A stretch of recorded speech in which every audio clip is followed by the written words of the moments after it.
FR17, Scott here, Peter here.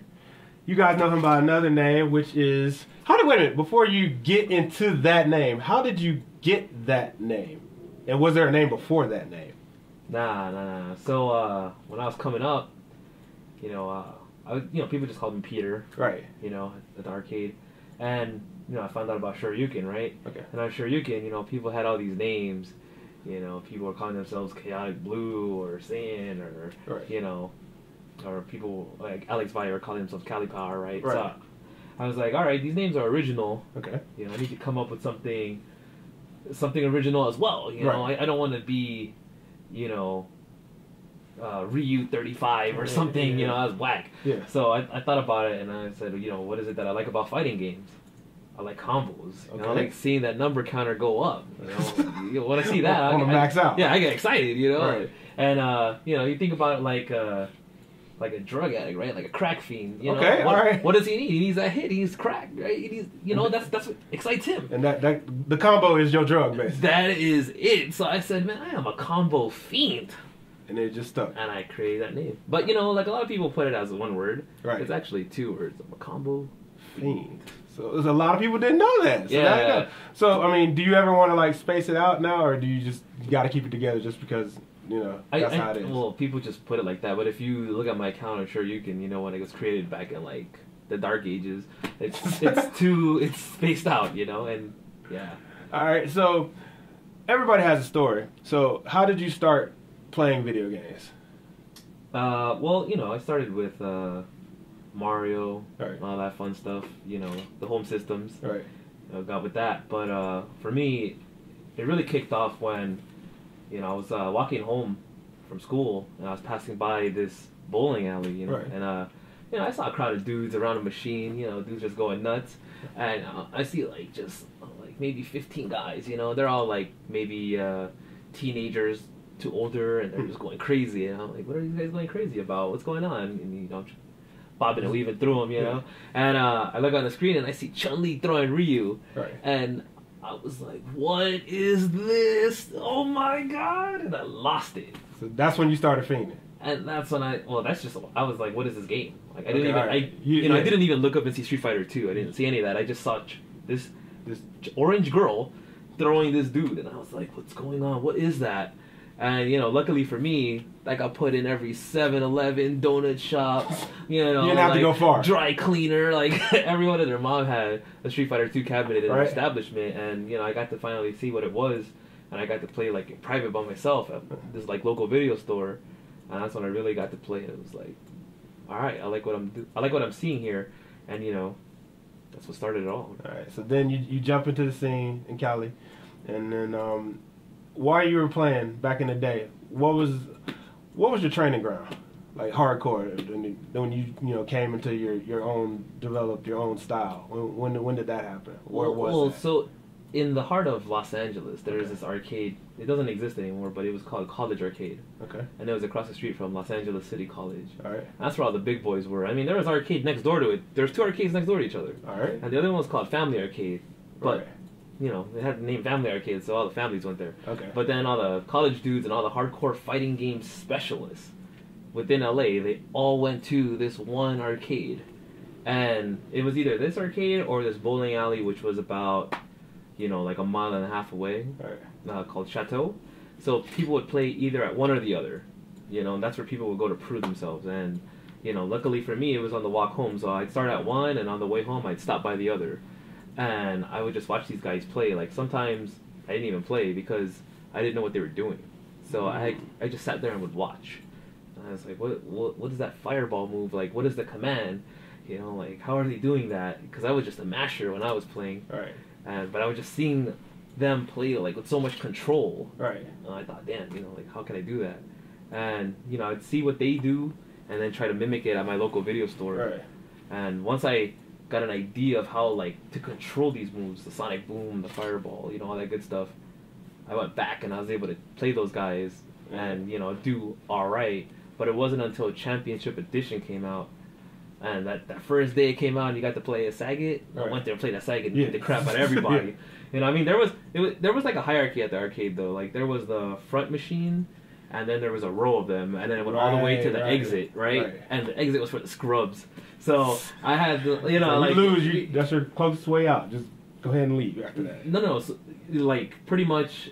I started from the back machine because I knew that. So you had to work your way up to the front machine. Well, I did it to myself because, you know, I wanted to make my money last because I didn't have a lot of it. Right. So, you know, I had to get my win streak. Yeah, I had to get that. But, you know, I had to get those win streaks in the background. Right. You know, my few tokens. But then once I got confident, I, like, started going closer and closer to the entrance until, you know, I was that dude. All right. Well, that sounds like a very solid-ass story. But let's fast forward to now. Yeah.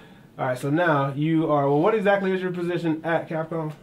So my official title is Senior Community Specialist. Okay. So I interact with the fighting game fans, you know, throughout the... That's what I specialize in, you know, fighting game dudes, and I interact with all of them and see what the sentiment is, report that to the company, let the company know how the community feels, but at the same time, let the community know about the company's plans, you know, from a person that they know. Right. Exactly. You know, so basically you're kind of like a liaison, but you have a heart of a real gamer. It's not like they just pick somebody. Exactly. You know, and but it's also cool because if there's things that I don't like inside, I can have a conversation before it goes public. It doesn't have to go public. You know? All right. Like there's that, but then I also like help with marketing. I also help with like the production team. Okay. You know, so it's like although I have an official title, like I do a bunch of other things. Okay. All right. That sounds pretty solid. Now, with your position, because it sounds like you've been on both ends of the spectrum. You've been a gamer, like a budget gamer. You've been a scrub, and now you went to the. I don't know. At some point before you got your job, did you feel that you were a pro player or you were a good player? Like, how did you feel about yourself? Well, you see, like, whenever I hear the term pro, right? Whenever I hear that, I think of a person who just eats off this. Okay, you know, all right. This is what they do. Like, this is their life. Like, they toil at it. You know, they constantly get better, and you know, this is their means of livelihood. Right? That's a pro. You know, professional golfer, professional basketball player, professional whatever. Right. If you're a pro, you get sponsored. You make money off it, right? Yeah. This is your livelihood, basically. Exactly, but for me, I had a real job. You know, I had like you know, I had my 40 hours a week. I was working for Four Seasons Hotels and Resorts. Right. You know, doing my thing, trying to move up the company that way. Right. And for me, this was just a hobby. Like I never considered myself a pro for the simple fact that this wasn't a source of income for me. You know, I didn't look at it as that. Pretty much, I'm a guy who entertains himself by playing fun stuff. And then I try to beat people down with that fun stuff. It just so happens that I do it very well, yeah. You do it. And, you know, that's pretty much what it came down to. You know, I would go to these events and I want to test myself, but at the same time stay true to my play style. Okay. And that's pretty much what I've been doing ever since. Ever since I started really getting into it. Yeah, because you've been coming to Final Round a lot. But like you said, like, as for this event, you got to go back and give a report to Capcom about the event. So this event, this Final Round 17, if you could just give me like maybe in like 2 sentences, what do you have to go back and tell your superiors about Final Round this time? About Final Round this time, I would say that it's growing because I still see more people than I saw last year. A lot of people come up to me and they say, "Oh man, I've never been to any events before. This is my first tournament. Can't believe it. I'm here. Wow, I got to meet you. Get to meet Justin. Mind blown. Woo!" You know. And then the other thing I'd say is that there's a lot of like here. I mean, there's some places I go to and there's like manufactured hype where these are like, "Let's go," and they're like yelling on the mic and they're just trying to make you get hype, and you're like, "Nah, dude, like, stop." Like that's not real beef. Yeah, like no. But I've seen some dudes here, and I'm like, "Oh man, I remember those days." You know, like crazy. When I'd be in, you know. When some dude be in my face like that, you know, something like that. So, you know, you definitely feel the spirit down here. You know, it's definitely unique to this area. It's for real. Yeah. Now, like, can't remember which one it was, but when the whole like BIONIC arm thing came out. Yeah. How were you feeling at that moment? Because you was down. You were supposed to lose. Let me tell you right. you were supposed to lose. Yeah. How did you muster that up to come back? Well, that's the thing. Like, a long time ago, this dude, Duck Doe, you know, Duck, the Spiral guy, right? Duck, Spiral. I love his damn Omega Red. Yeah, that guy is, he's sick, right? Yeah, sick, But a long time ago, you know, I asked him, I said, "Duck, man, how how do you keep your composure? Because you know, my hands would shake and all that when I was I was really coming up, because like you know, it was a very high pressure situation. Right. And you know what he told me? He said, play like it's your last 50 cents every game, and until the clock says 0, like, you know, you're in the game. And I was like, blow all your supers. boom! You're speaking my language, because, you know, I was a budget gamer, you know, I can't, you know what I'm saying? We established that early on, you know, I was trying to make my money last, man. I was always on my last 50 cents. So when he said that, I was like, okay. If I lose this, I gotta go home, bro. Yeah, you know, like, you know, I'm in the bleachers after this, you know, so when he told me that, I said, this makes so much sense to me. You're talking my language. All right. And then after that, I would play these tournaments, and when that happened, I was like, I'm still alive. You know, like I think that my decision-making abilities are smarter than most. So I'm like, I'm pretty sure I can come back and take this. You know, I mean, if you actually watch the match, I messed up on some stuff. Had I not messed up on that stuff, I probably would have killed him faster, and it wouldn't have been as dramatic. But even so, like, it made for something quite memorable. So it did. Yeah. That was like one of the highlights of Final Round. Yeah. So thank you for that. Oh yeah, indeed. And in closing, you know, like you said, from budget gamer to a Capcom employee, a very high up one indeed. What advice would you give our viewers, or just somebody who is passionate about games and would like to pursue a career? Because I'm pretty sure you get that question a lot. Yeah, you know, so once I got inside, I actually found out that I'm more of like an anomaly than anything. Yes. You know. Yeah, I know. Everyone else that I talk to, and I mean like everyone, they're not. They're either if they're doing anything related to game development, then they all were game testers. Right. Every single person. Yeah, I started game testing. You know, unless you're a person who's like a specialist that they need a particular role to be filled, that's the only way you're going to get picked for that. And if you are trying to gain access to a company like for that kind of position, you need to have like real skills and make yourself stick out. So like for me, it so happened that, you know, I was popular in the fighting game scene, but at the same time, you know, I'd finished college, you know, I like have an education. You know, I had business experience because I was working for Four Seasons for like 7 years prior. Right, you know, I had like, you built a resume before this. Exactly. You know, it's like some people, I think that they think that, I'm you know, good, it's and simple. that's it. Yeah, but like if you don't have business skills, how are you going to work for a company? You know, Capcom is a company first and foremost. It's not like this free spirited, you know, like startup establishment kind of thing where people are just like, what's up, dude? What are your ideas? Like, no. Like, we have meetings all the time. There's emails, you know, that are traded back and forth, you know, especially across different countries. So you have to know how to interact with people who have a different business background than yourself.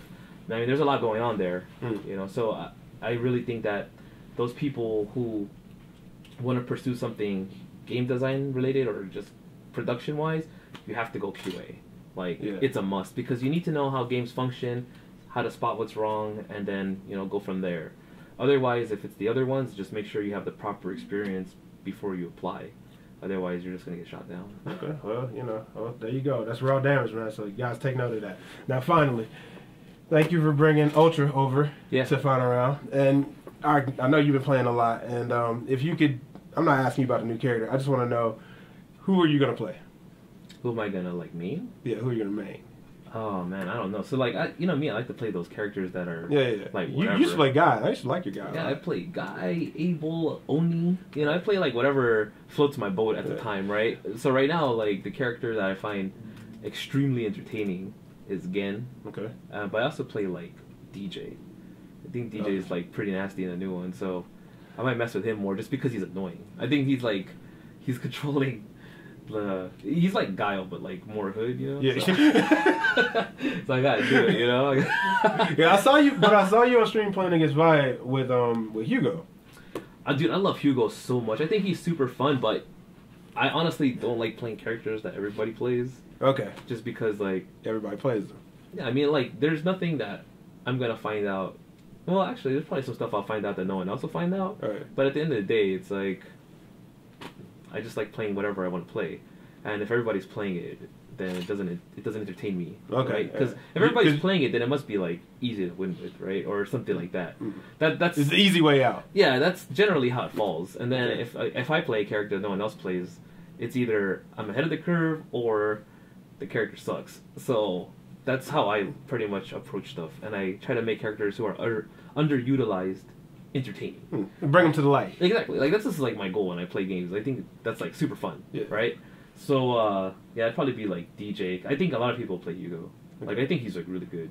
Right. Like I like playing him right now in the builds because he doesn't quite have everything. But when the final build comes out, we're adding more stuff to him and we're completing the character, and he'll feel like pretty nuts. Okay. So yeah. All right. So that sounds awesome. All right, man. You guys heard it first. We're gonna get back down on the floor. This is Final Round 17.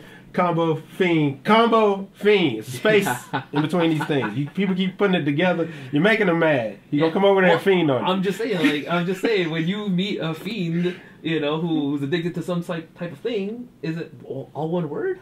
No, it's two. It's always two. Yeah, it's 2 words. It's always 2 words. All right, man. Combo Fiend, Scott Popular, Final Round 17. Let's go.